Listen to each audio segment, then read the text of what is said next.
সেমাই ছাড়া আমাদের ঈদ কিন্তু একেবারেই ইনকমপ্লিট। ঈদের দিন সকালে মিষ্টিমুখ করব না সেরকম কিন্তু হতেই পারে না। আসসালামু আলাইকুম, কেমন আছেন সবাই? আমি আজকে নবাবী সেমাইয়ের খুব সহজ একটা প্রসেস শেয়ার করব। এবার ঈদের দিন কিন্তু বানিয়ে ফেলতে পারেন।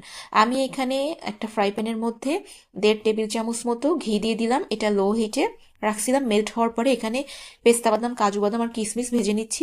এটা কিন্তু হাই হিটে ভাজা যাবে না, তাহলে কিন্তু পুড়ে একটা কালো কালো ভাব হয়ে আসবে, এই জন্য লো হিটে ভাজতে হবে। এখন আমি চুলা বন্ধ করে দিচ্ছি। এখানে আমি লাচ্ছা সেমাই দিয়ে দিলাম, 200 গ্রাম মতো লাচ্ছা সেমাই দিচ্ছিলাম। আর এখানে 2 রকম রং হওয়ার কারণ হলো বাসায় 2 রকমই কেনা ছিল এই জন্য। আর এখানে দিয়ে দিলাম হাফ কাপ গুঁড়া দুধ আর হাফ কাপ চিনি। এখন এটাকে সুন্দর মতো মেশানোর পরে আমি চুলাটা অন করে দিব। এখনো কিন্তু আমার চুলা বন্ধই রাখতে হবে। ঠিক আছে, এগুলো আসলে রান্নার প্রসেস, একটু ফলো করলে ভালো।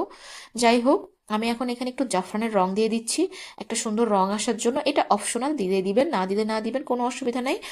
আর একটা ব্যাপার, এই সেমাইটা কিন্তু সময় নিয়ে ভাজতে হবে, লো থেকে মিডিয়াম হিটে।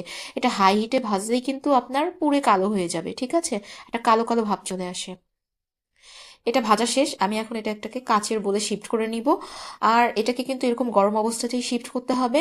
এটা কিন্তু ঠান্ডা অবস্থায় প্লেস করতে পারবেন না, মানে যে একটা বাইন্ডিং হয় না নিচের দিকে, এই পোর্শনটা কিন্তু এরকম করতে হলে আপনাকে গরম অবস্থাতে এইভাবে চেপে চেপে বাইন্ডিংটা সেট করতে হবে।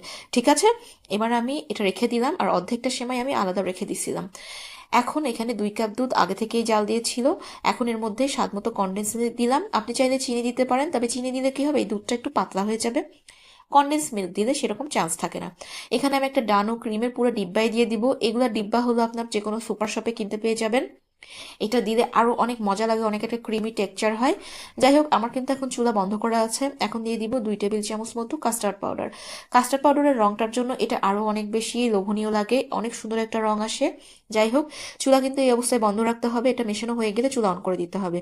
আপনি যদি চুলা অন রাখা অবস্থায় এগুলো দেন তাহলে কিন্তু আপনার দলা পেকে যাবে, ঠিক মতো মেল্ট হবে না। ঠিক আছে, এটা খুব বেশি ঘন করবেন না, আবার খুব বেশি পাতলাও করবেন না, কারণ এটা ঠান্ডা হয়ে গেলে আরেকটু ঘন হয়ে যাবে।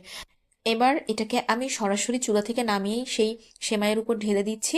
এটা কিন্তু ঠান্ডা অবস্থায় ঢালা যাবে না, কারণ এটা জমাট বেঁধে যাবে। এখন আমি যে অর্ধেকটা সেমাই ভাজাটাও আলাদা রাখছিলাম সেটা এখন সুন্দর মতো দিয়ে দিচ্ছি।